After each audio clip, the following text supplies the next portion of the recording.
This podcast is for a mature audience and may be viewed as inappropriate or insensitive to some. Listener discretion is advised. The intention is to share conversation of like and unlike-minded individuals as they try to be the best them they can be in a life full of challenges, searching for love, acceptance, and positivity.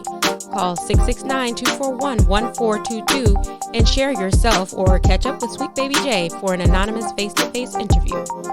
Feel free to call in with questions, stories, thoughts, or anything you would love to talk about and share. Nothing is off the table when talking sweet with Sweet Baby J at 669-241-1422. Ladies and gents and ladies, once again, you are here talking sweet with Sweet Baby J. As always, it's a no-face, no-case scenario where our guests have the option to share their identity or not. I always recommend not, but Young Stallion, you going to share your identity? Yeah, of course. This is writer-director Saquan Jones. I feel confident that I'm going to be able to handle anything else. I'll just plead the fifth. You feel you can handle anything I throw at you, huh? I'm hoping so. I don't know yet. We'll see. It's all good, brother. It's all good, man. Listen, so you're a movie director, huh? Trying to be. You know what I mean?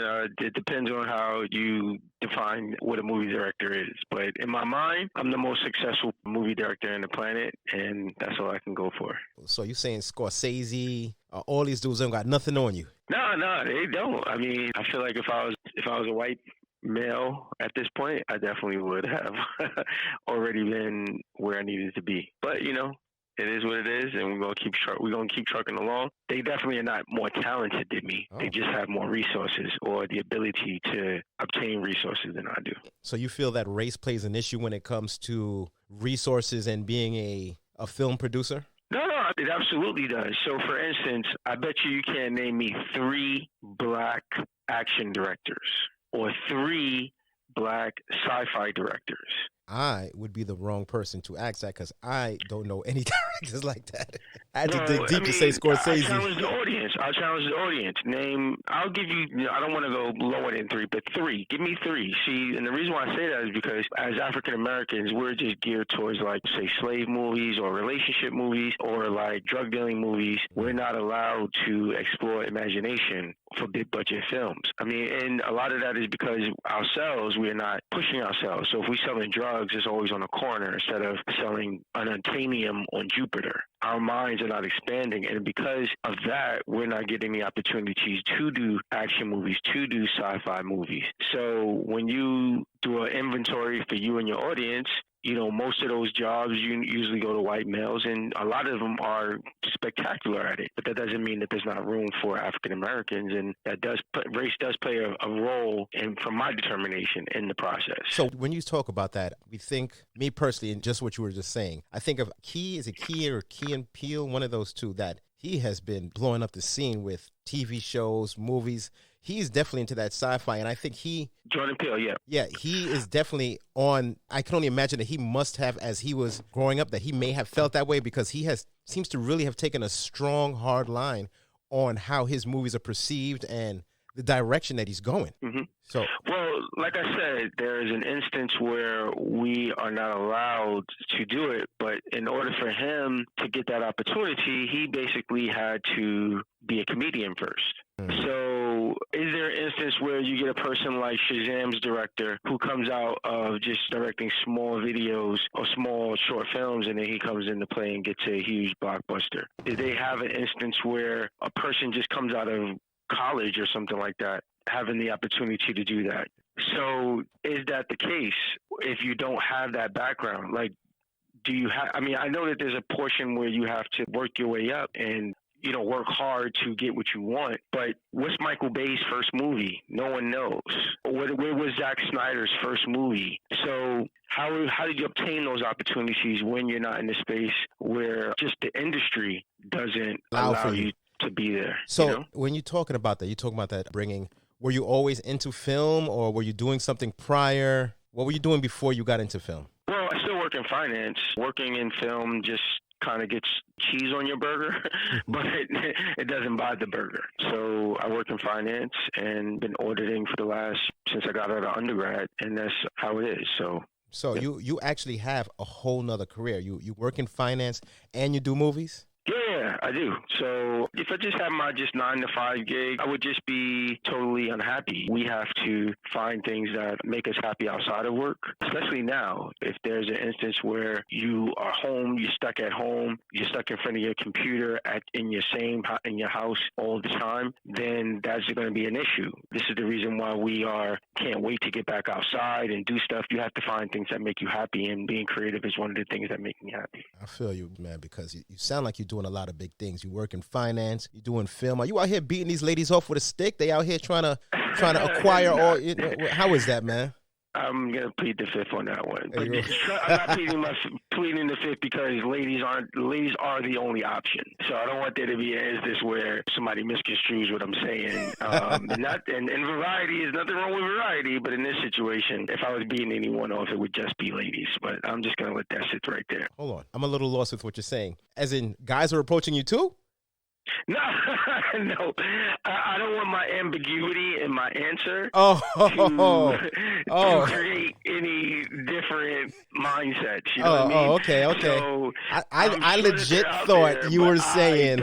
I don't know about that. Oh, okay. I thought you were saying like, nah, dudes are coming at me too. I'm like, oh, do tell. What's going on? I'm like, yo, where is this going? Man, listen, I'm watching this one TV show now, Snowfall. Great series, but as you said, a lot of black film projects have to deal with drugs or crime or poverty, as this one does as well. But how do you stray from that? And also, in doing these films, I see a lot of cocaine being done. How do they fake snorting cocaine? Do you know anything about that? No, I don't. I mean, like I said, that's what I'm saying. Like a show like Snowfall, where John Singleton is allowed to create dramas where black-on-black crime exists. Boys in the Hood and shady stories with the black experience on a white campus with higher learning. And I believe Snowfall was one of his he was producing it or directing the episodes when it first started before his death. And I don't watch Snowfall because of that very reason. We should be given opportunities that don't allow us to be selling drugs or being depicted in the drug sales. That's another reason why I feel the way I do in terms of how we're being pigeonholed. And to a degree, if people don't watch those shows and people watch more shows that have us in a more positive light, no matter how successful this drug deal is, there won't be a market for it. You can make the same case for a show like Empire, a show like Ghost. Yeah, so with him in the club and everything, so those are the I know. 50 Cent. So you're talking about the reason why you don't really entertain those shows is because you feel that it pigeonholes a lot of talent. But when you see a show like Blackish, how do you feel about that? Well, I did a documentary on it. You can say Blackish, but I challenge you here to name 4 more. Give me 5 shows that are in the light of Blackish. You're probably going to go to shows that took place they out there doing it. So I could say Blackish, Youngish. What is it? They doing a whole ish thing.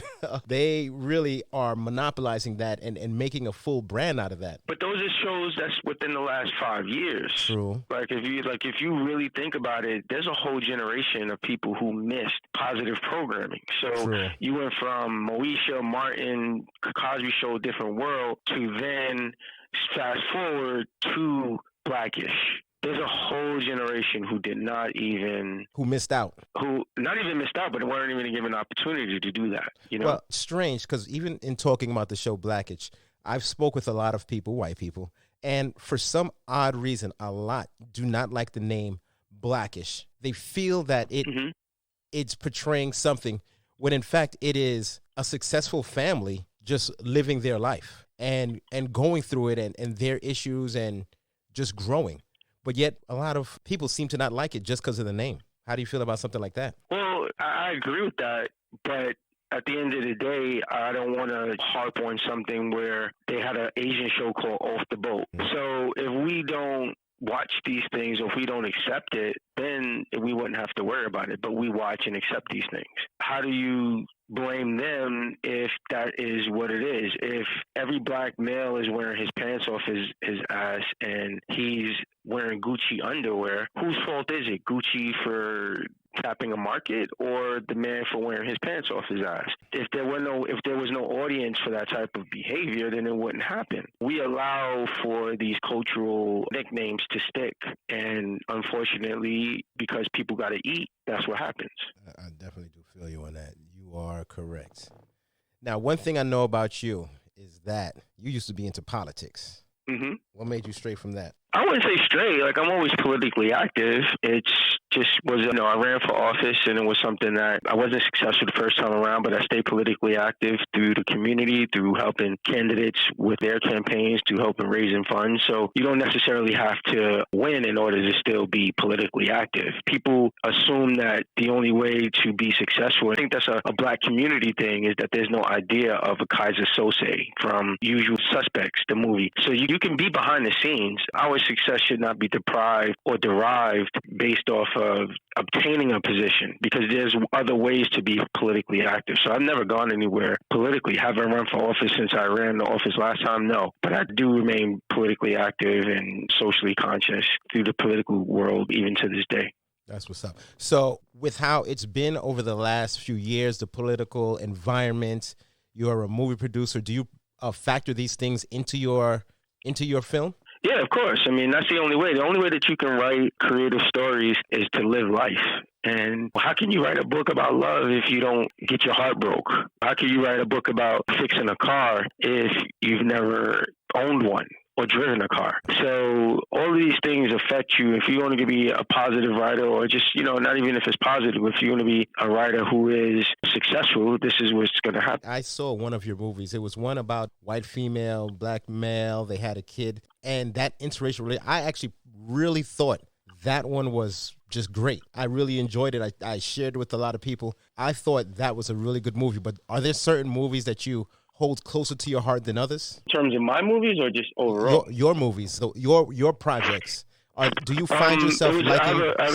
I have a movie called And There Were Four. It's about Black superheroes. It's sci-fi and action. It didn't do particularly well on Amazon, but it did well enough to get accepted to a number of high-level film festivals. And that's my baby. I love that movie. Get a chance to fight choreography, create characters, do fight choreography, right, with history involved. So if you get a chance to check out And There Were Four, it's on YouTube for free. Check it out. That's the one I love. These other ones are great films that I've written and put my all into, but that one would be my baby. You find yourself really liking more or loving some of your projects more than others. Do you ever say, that was mediocre work, or I could have done better? I'm pretty sure a lot of filmmakers think that. Do you ever that way? No, because I'm producing my films. I don't have anything else to put into those films. That's it. That I gave my heart. Of course, there's something once you have finished filming, you would love to have gone back and do differently. If you have more money, or if you have more different actors, or you have something else, of course. But at that time, I feel like I leave everything on the floor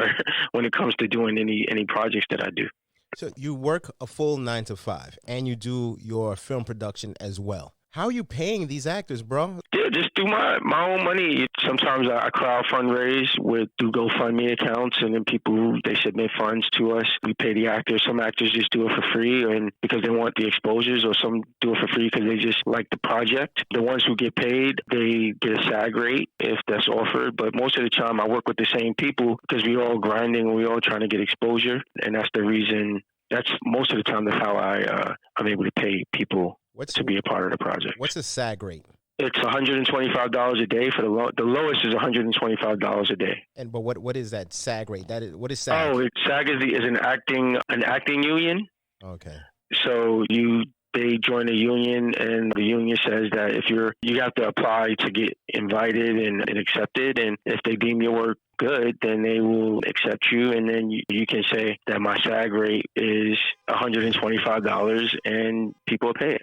It's the Screen Actors Guild. Yeah, so you were saying that the SAG, you pay the SAG rate? So SAG rate is the Screen Actors Guild. It's just a sort of a actors union who say that their members at minimum need to be paid at least $125 a day for their services. You can still pay more, but that's the lowest threshold. Like an NBA player has to make at least $500,000 a year. Wow, that's dope.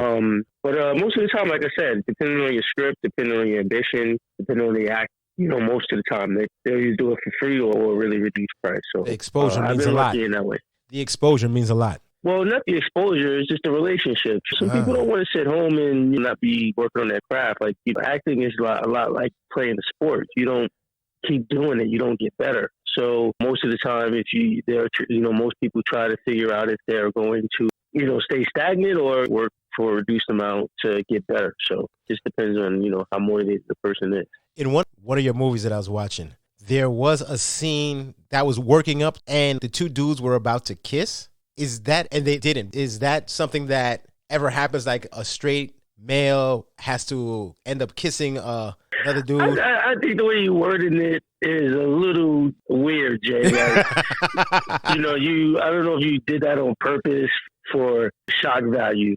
Nah, I'm asking the scene was a scene. No. Okay, yeah. Play on how, in order for black males to get acting jobs, they either have to be thugs or totally feminine, or they have to be homosexuals. And there's nothing wrong with being a thug or a homosexual. Exactly. It's just that you have, for a thug, depending on what type of thug, because there's a ton of corporate thugs and political thugs. But in this situation, there's a huge drive to emasculate black men. And I wanted to set up a scene that said two black men who were straight had to lie that they were homosexual in order to get quality acting jobs. I thought that part, I really was laughing. It was really funny, but I get the message that you was putting out there, that why is it that you have to put so much on the line just to get a good role? Well, not even put them on the line.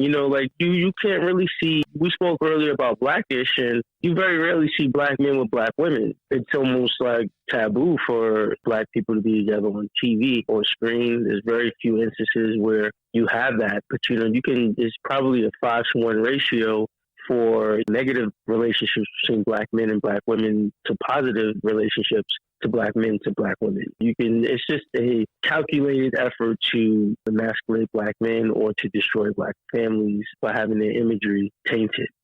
Bro, you're saying a lot, and I like it. You are saying a lot. I really like the vision that you have with your movies. I like the way that you actually put them together. I knew you before you were doing this, and I got to say, I was thoroughly impressed. Thank you. I mean, you sound like you had to pinch yourself in order to say it. It's hard for black men to give each other props, Nah, brother, let me tell you something. I am all about clapping them hands, giving the applause where the applause is due. And I give it to you. No, I never have to do that. What I'm saying is that it was just really cool to know when we first met that you were about politics, and you've evolved, even though you still have your mind on politics, but you've evolved and started doing a whole nother craft. And you also meshed some of your political beliefs into your artwork. I actually think it's great, to tell you the truth. No, I appreciate that, man. Thank you. I think it's pretty dope. But I don't even know what else to cover here, man. I'm always here, the great thing about having a podcast is that you can have guests on at repeat times. So that's the power of running your own program. You get to choose who you want to be there.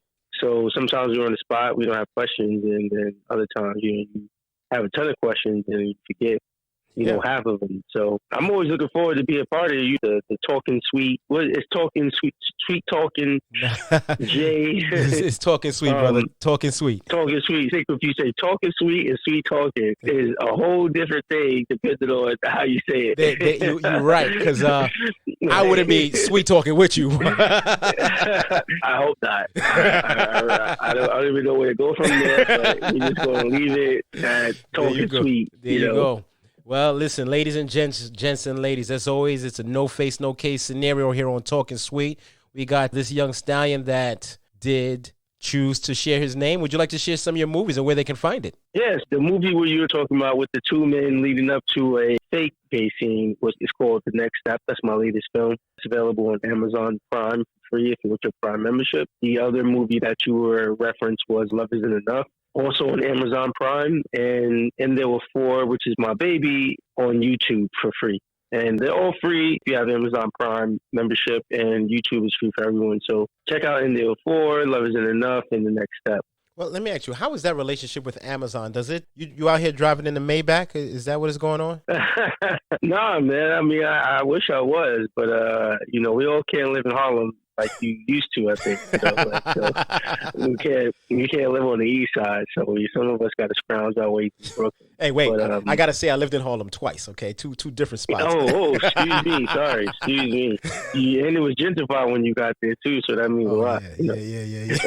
Yeah, man, I mean, I'm not doing a Maybach, but, sometimes your value shouldn't be dictated by money. I'm glad you said. I'm not a car person anyway, so I would never have a Maybach. It'd probably be a Prius. So next time, you be like, is that, You're a I'm smart a Prius man. guy, yo. Yeah, You're a smart man. Fiscally responsible. Well, these Prius are expensive, so don't get it twisted. You save on gas, but they help you through the driveway. Trust me. Well, but this is the thing, that long-term saving on gas, I think it pays for itself. Yeah, well, we'll see. Hey, listen, bro, I want to thank you for bringing all your energy to the show. Stay great. I expect to see more great projects from you. We'll talk more. Thank you, man. I'll talk to you later. Stop talking sweet to me, yo. That's the only way I do it, brother. Oh, whoa, pause. Talk to you later, bro. All right. That's about it.